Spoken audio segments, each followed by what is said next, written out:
नमस्कार दोस्तों, आपका मनीष रुठैया क्लासेस में स्वागत है। आज जो है हम लोग हिंदी पढ़ेंगे। हिंदी में हिंदी वर्णमाला के बारे में पढ़ेंगे। जैसा कि हम जानते हैं, हम कोई भी जो कॉम्पिटिटिव एग्जाम्स देते हैं उनमें हिंदी जो है आज कॉमन सब्जेक्ट बन गया है और उसमें जो है 4 से 5 नंबर हमारे जो है हिंदी वर्णमाला से पूछे जाते हैं। तो आज हम लोग जो है हिंदी वर्णमाला के बारे में पढ़ेंगे। जैसा हम सभी जानते हैं, हिंदी हमारी जो है मातृभाषा है और हम हिंदी बोल तो बहुत आसानी से लेते हैं, लेकिन फिर भी इसके जो ग्रामर्स वाले पार्ट्स होते हैं उनमें हमें बहुत सी प्रॉब्लम्स आती हैं। तो उसको ध्यान में रखते हुए आपको हिंदी वर्णमाला के बारे में आज हम लोग इसमें पढ़ेंगे कि हमारे कितने स्वर होते हैं, कितने व्यंजन होते हैं, हम उनको कैसे बोलते हैं, उनका उच्चारण कैसे करते हैं। साथ ही साथ इनको जो है इनमें जो स्पेशल टर्म्स यूज किए गए हैं, किस आधार पे जो है हम स्वर या व्यंजन को जो है विभाजित करते हैं, उसके बारे में पढ़ेंगे। तो आइए शुरू करते हैं। पहले हम देखते हैं हिंदी वर्णमाला, यानी कि जो हमारा वर्णमाला है ये होता क्या है। अब देखिए, हिंदी जो वर्णमाला है यानी वर्णमाला ये जो हमारा शब्द है ये हमारा दो शब्दों से मिलकर बना है। पहला आपका वर्ण, जिसका अर्थ होता है ध्वनि। माला का मतलब होता है समूह। जैसा कि हम सभी जानते हैं, अगर हम कोई माला बनाते हैं, ठीक है, तो माला में जो है एक धागा होता है, इसमें छोटे छोटे मोती होते हैं और ये सब आपस में मिलके जो है एक संपूर्ण जो है माले का निर्माण करते हैं। उसी तरह से यहाँ पे भी वर्णमाला में वर्ण का मतलब होता है ध्वनि।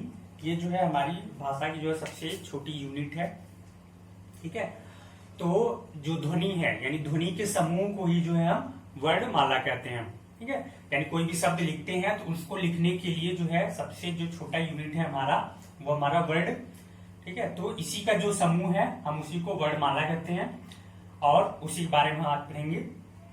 देखिए, वर्णमाला में हम जैसा जानते हैं, हमारे हिंदी वर्णमाला में टोटल जो वर्ड होते हैं, ठीक है, यानी टोटल जो अक्षर होते हैं वो हमारे 52 होते हैं, यानी 52 होते हैं। और इसको भी जो है 2 कैटेगरी में डिवाइड किया गया है। पहला जो है स्वर और दूसरा जो होता है वो व्यंजन, ठीक है। स्वर और व्यंजन 2 कैटेगरी में डिवाइड किया गया है। तो आइए हम पहले देखते हैं स्वर। तो स्वर हमारे क्या होते हैं और इसे कितने भागों में विभाजित किया गया है, कौन कौन से स्वर हैं, ठीक है। तो जो हमारे स्वर होते हैं, स्वर जो है इनको जब हम बोलते हैं, यानी स्वर जो मतलब इसका मुख्य जो मतलब होता है, स्वर स्वतंत्र रूप से, यानी जिन वर्णों को हम स्वतंत्र रूप से उच्चारित कर सकते हैं, जिनका उच्चारण स्वतंत्र रूप से कर सकते हैं, उनको जो है हम स्वर कहते हैं। और जो स्वर की संख्या होती है, स्वरों की संख्या जो टोटल होती है हमारी, वो 13 होती है, ठीक है। स्वर जो होते हैं हमारे 13 होते हैं, वो भी परंपरागत, यानी पुराने जब हिंदी का निर्माण हुआ था तो उस समय उसके आधार पर जो है स्वरों की संख्या जो है वो 13 बताई गई थी, ठीक है। और उच्चारण के आधार पे, यानी हम जब बोलते हैं जो स्वर, उस उच्चारण के आधार पे स्वरों को जो है 10 बताया गया, यानी जो हमारे स्वर हैं वो टोटल 10 हैं, ठीक है। और इन स्वर के पहले हम अपने पूरे वर्णमाला में जो वर्णों की संख्या है वो कितनी होती है, तो टोटल हमारी 52। और उच्चारण के आधार पर जो वर्ण है वो होते हैं हमारे 45, यानी हम जो बोलते हैं, बोलने के आधार पर जो वर्ण होते हैं वो हमारे 45 हैं, जिसमें 10 जो होते हैं हमारे स्वर होते हैं और 35 व्यंजन होते हैं।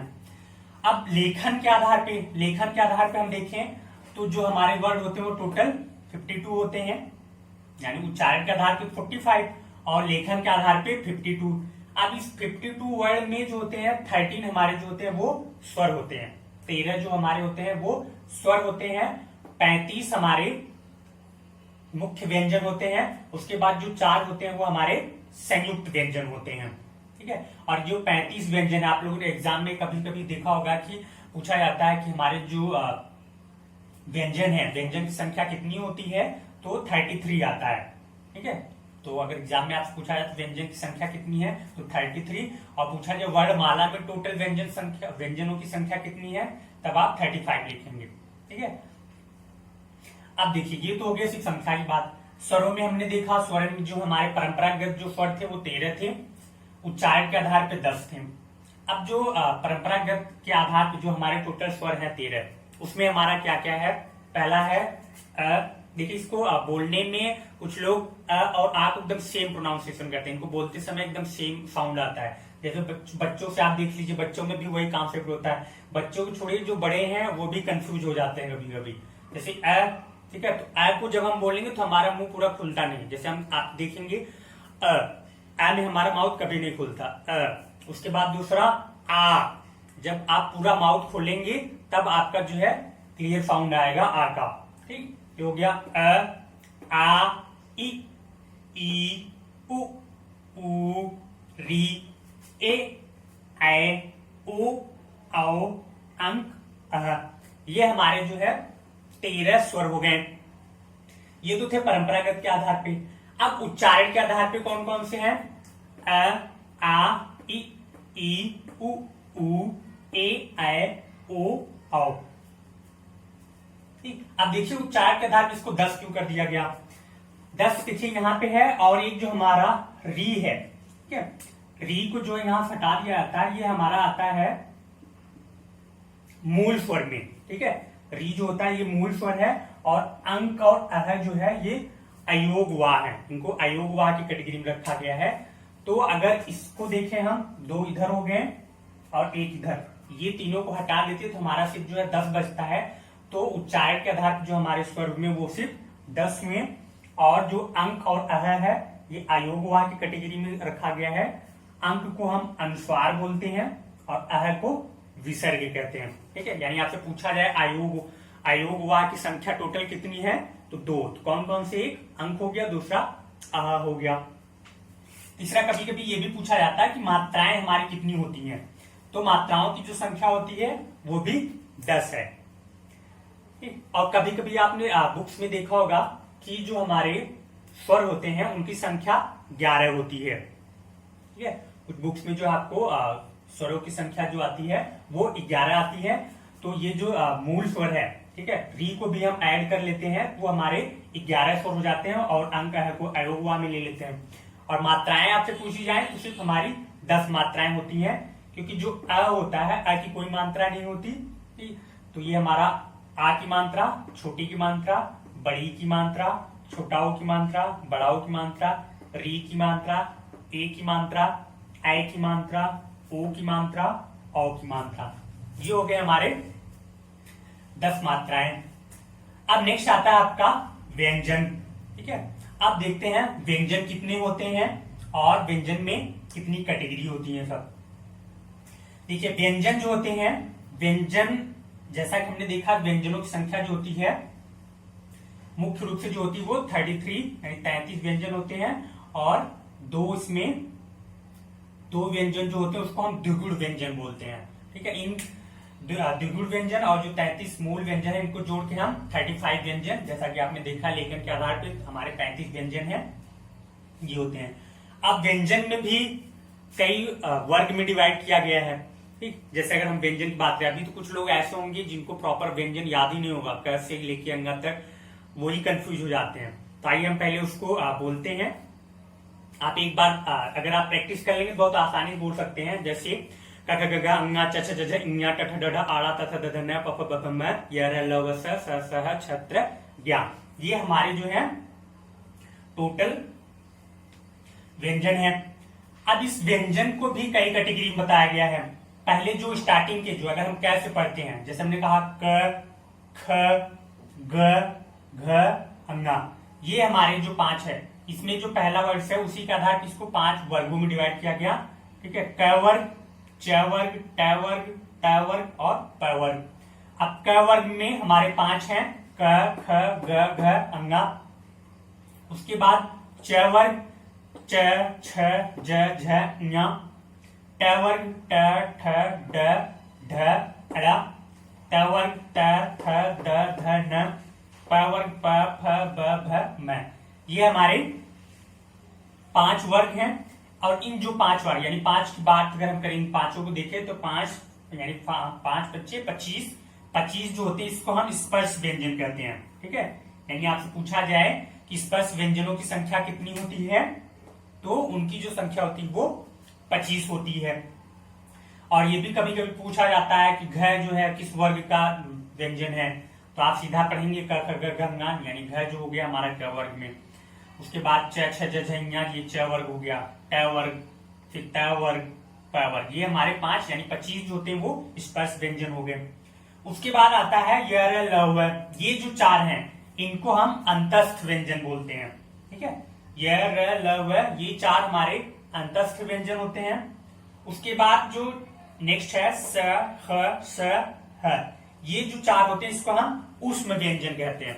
ऊष्म व्यंजन इनको क्यों कहते हैं, क्योंकि जब हम इनको बोलते हैं तो बोलते समय आप इससे जो हमारे माउथ से अधिक हवा निकलती है और साथ साथ थोड़ा सा आपको उष्मा मतलब कि हीट का अनुभव होता है। आप बोल के अगर इसको देखेंगे श श स ख श ह, ये आप जब 4 बोलोगे तो आपको लगेगा थोड़ी सी गर्मी महसूस होती है हाथों पे।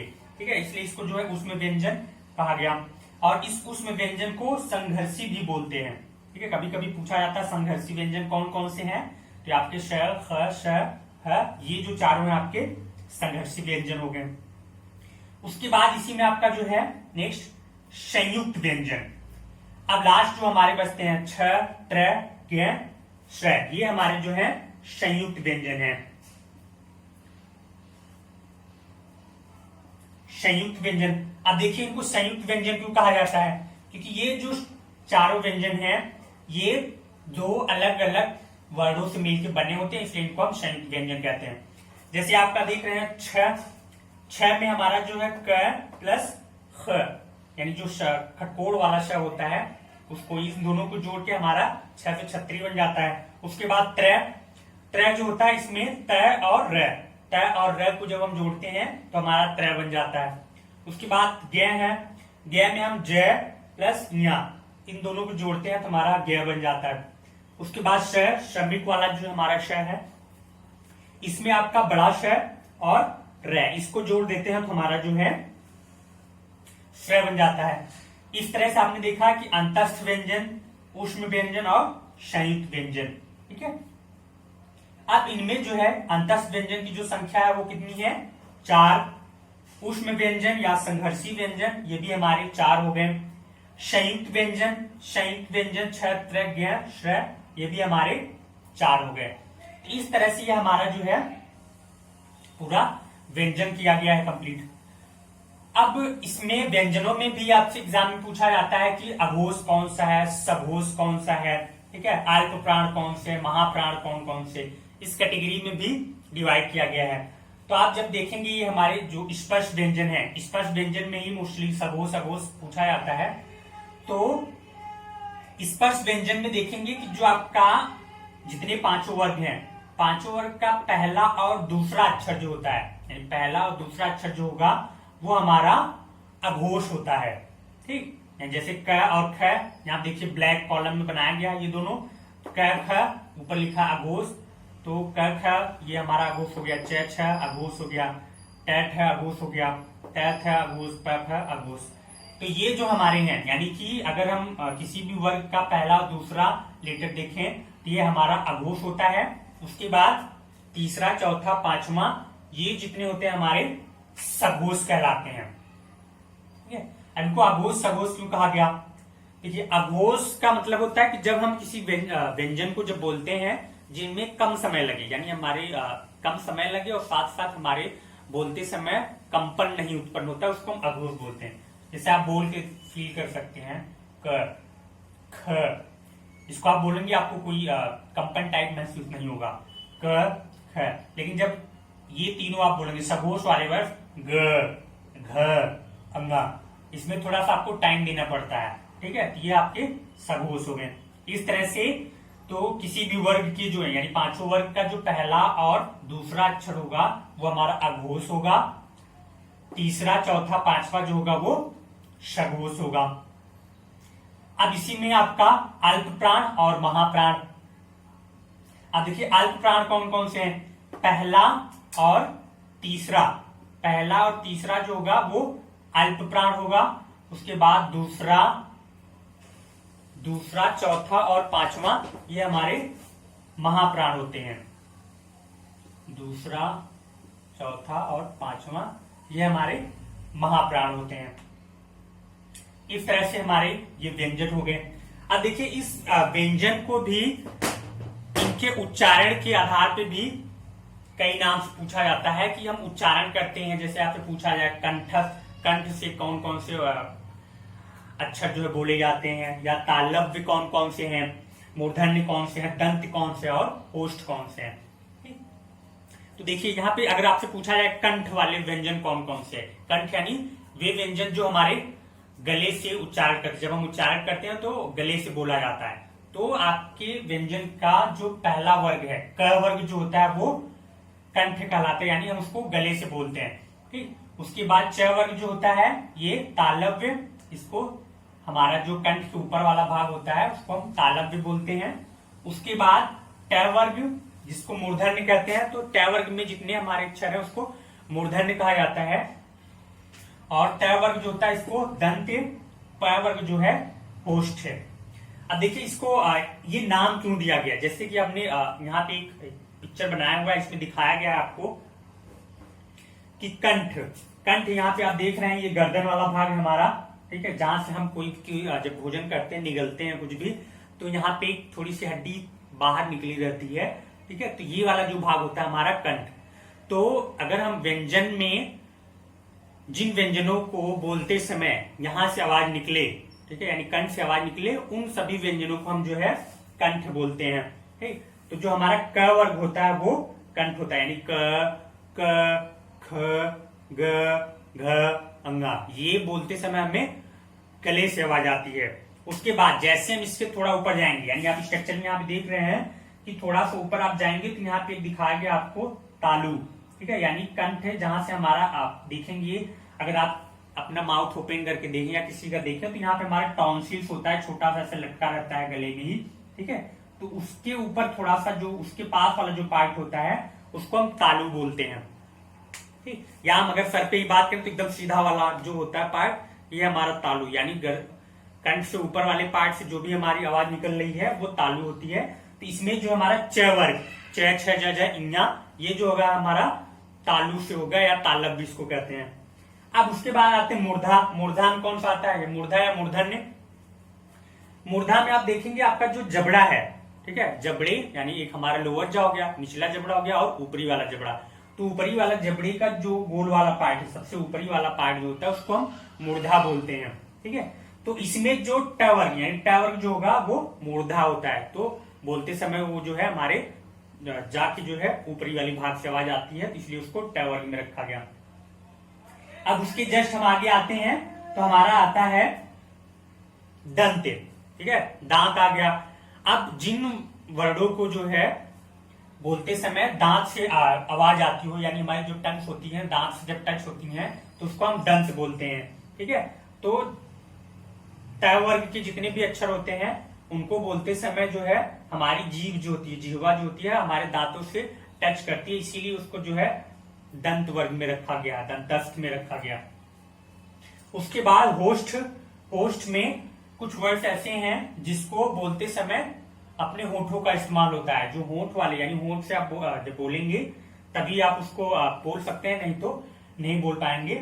उसी के आधार पर जो उसको होस्टस कहा गया या होस्ट, तो जो प वर्ग है वो हमारा होस्ट में आता है। ठीक, अब इसको आप जो है याद कैसे रखेंगे, तो याद रखने के लिए सबसे पहला ये स्टेप है कि कंठ, यानी आप नीचे से स्टार्ट करेंगे। अगर हम इस व्यंजनों में देखें तो व्यंजनों में देखें तो हमारा स्पर्श व्यंजन जितने हैं यानी क वर्ग, ये हमारा ऊपर से स्टार्ट होगा और उच्चारण के आधार पे आपको गले में जो है निचले वाले पार्ट से देखना होगा।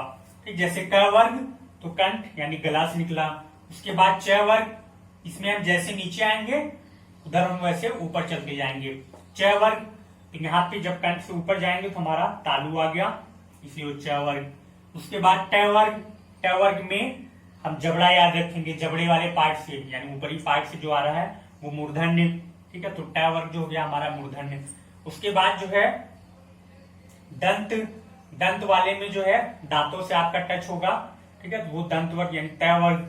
उसके बाद प वर्ग में होस्ट, यानी इसमें होस्ट हमारे काम करते हैं, तभी आप जो इसको बोल सकते हैं। आप चाहे तो इसकी प्रैक्टिस कर सकते हैं। क ख ग घ अंगा, ये क वर्ग। अब जब आप तालु वाले वर्ड बोलेंगे यानी च वर्ग बोलेंगे, च, छ, ज, झ, ञ, इसको आप बोलेंगे तो आपकी जो जीभ होती है च, छ, ज, झ, ञ, जीभ जो होती, जीवा आपकी जो होती है वो थोड़ा सा आप बोल के देखिए, आपकी जो जीभ होती है वो थोड़ा सा इस वाले पार्ट में यानी आपका ऊपरी वाला जबड़ा हो गया, यहाँ पे थोड़ा सा टच होती है, ठीक है, इस वाले प्लेस पे टच होती है, इसीलिए इसको जो है तालु बोला जाता है। ठीक, अब जो है तालु के बाद आते हैं हमारा मूर्धा वाले पे, ट वर्ग, ट, ठ, ड, ढ, ञ, ट। अब यहां पे देखेंगे तो आपकी जो टंग होगी, जो जीभ होती है वो थोड़ा सा जा से आगे की साइड में टच होती है, दांत पे भी नहीं टच होगी, दांत से थोड़ा सा ऊपरी वाले भाग में, ट, ठ, ड, ढ, अड़ा, ठीक है। और जो हमारी जीवा की थोड़ा सा टर्न हो जाती है ऊपर की तरफ, ट, ठ, ठीक, आप बोलेंगे तो वो वैसी साउंड आएगी, तो ये हमारे मूर्धा हो गए। उसके बाद दंत, दंत वाला पहचानना बिल्कुल आसान है, आप कोई भी वर्ड्स होगा, आप एक तरफ से आप प्रैक्टिस कीजिए, जब तथन पे आएंगे तो आपकी जो जीवा होगी वो दांत से टच होती है, जब तक टच नहीं होगी आप बोल ही नहीं सकते किसी भी हालत में। तो आप प्रैक्टिस करिए, त, आप देखेंगे कि आपकी जो जीभ होगी वो दांतों से टच होगी, तो आप समझ जाएंगे कि ये हमारा दंतस्थ या दंत वर्ग में आता है। तो तथन ये हमारा जो होगा दंतव्य या दंत यानी दंत वर्ग में आ जाएगा। उसके बाद होष्ठ। अब देखिए कुछ वर्ड्स ऐसे हैं जिसको हम बिना होठों की मदद के नहीं बोल सकते, जैसे आपका प, फ, ब, भ, म। आप अपना होठ एक पकड़ के अब बोलिए प, प, फ, ब, तो आवाज ही नहीं आएगी, ठीक है। तो यानी कि प वर्ग जो होता है इसको बोलते समय हमें होठों का इस्तेमाल करना पड़ता है, ठीक है। तो जब आप होठ चलाएंगे तब आपका प वर्ग निकलेगा, होठ बंद तो प वर्ग भी खत्म हो गया आपका। तो इसके आधार पे, इसी आधार पे इसको जो है यानी कंठ से निकलता कंठ, कंठ, तालु से निकलता तालव्य, मूर्धा यानी जबड़े वाले पार्ट से निकलता मूर्धन हो गया, दांतों को टच करते हुए साउंड निकलता है इसलिए दंत। उसके बाद पैर जो होता है ये हमारे बिना होठों की सहायता से नहीं बोला जा सकता, इसलिए इसको होष्ठ कहते हैं। ये तो हो गया हमारे स्पर्शी व्यंजन, यानी जो हमारे स्पर्शी व्यंजन थे उनका उच्चारण कैसे होता है। अब उसके बाद आपका जो अंतस्थ व्यंजन है, अंतस्थ व्यंजन में देखिए य, र, ल, व, ये चार हैं आपके, य और व, इसको जो है हम अर्ध स्वर भी कहते हैं। र जो होता है इसको लुंठित, लुंठित व्यंजन भी कहते हैं, और जो ल होता है इसको पार्श्विक व्यंजन कहते हैं। अब उसके बाद उष्म व्यंजन, उष्म व्यंजन में देखिए क्या होता है, जैसा हमने बताया आपको कि उष्म व्यंजन में बोलते समय हमें थोड़ी सी हीट का अनुभव होता है, इसलिए इसको उष्म व्यंजन कहा गया है। अब उसके साथ साथ देखिए स्वरों में भी उनके उच्चारण के आधार पे कई कैटेगरी में डिवाइड किया गया है। जैसे एक आप यहाँ पे देख रहे हैं होष्ठ प्लस कंठ, जो हमारा ओ आओ होता है इसको ओंठ और कंठ दोनों की सहायता से बोला जाता है, ठीक है, इसलिए इसको हम संयुक्त स्वर भी कहते हैं। जिसे हम स्वर जो होते हैं, स्वर भी हमारे तीन प्रकार के होते हैं, जिसमें आपका पहला है मूल स्वर, मूल स्वर या इसी को ह्रस्व स्वर भी कहते हैं। इसमें वे स्वर हैं जिनको आप बहुत जल्दी बोलते हैं, जैसे जितने भी छोटा उ वाले हैं, ठीक है, जैसे अ हो गया, अ, इ, उ, ये हमारे जो होंगे ह्रस्व स्वर या इसी को मूल स्वर कहते हैं। और इसी में हमारा जो री होता है इसको भी मूल स्वर में रखा गया है, यानी मूल स्वर हमारे चार हो गए, अ, इ, उ, ये हमारे जो है, और री ये हमारे मूल स्वर हो गए। उसके बाद दीर्घ स्वर, दीर्घ स्वर और संयुक्त स्वर, दीर्घ स्वर और संयुक्त स्वर को दोनों को मिला के जो है संधि स्वर के नाम से भी जाना जाता है। दीर्घ स्वर में हमारे जो बड़े वाले हैं जैसे आ, ई, उ, ये जो तीन होंगे आ, ई, उ, ये हमारे होंगे दीर्घ स्वर में, ठीक। अब दीर्घ स्वर में उसके बाद हमारा संयुक्त स्वर, संयुक्त स्वर में ए, ऐ, ओ, औ, ये हमारे जो है संयुक्त स्वर होते हैं। इस तरह से ये हमारे सभी स्वर और व्यंजन थे जो कि हमारे एग्जाम में पूछे जाते हैं। आप इसको एक बार जो है स्क्रीनशॉट ले लीजिएगा। आप अगर एक बार पूरा वीडियो देख लेते हैं तो आप समझ जाएंगे, उसके बाद भी आप इसका स्क्रीनशॉट ले लीजिएगा। फिर नॉर्मली आप इसको एक बार देखेंगे तो सभी जो है स्वर और व्यंजन कहाँ से बोले जाते हैं और किस तरह से हम इसको याद रख सकते हैं वो आप आसानी से कर सकते हैं। धन्यवाद।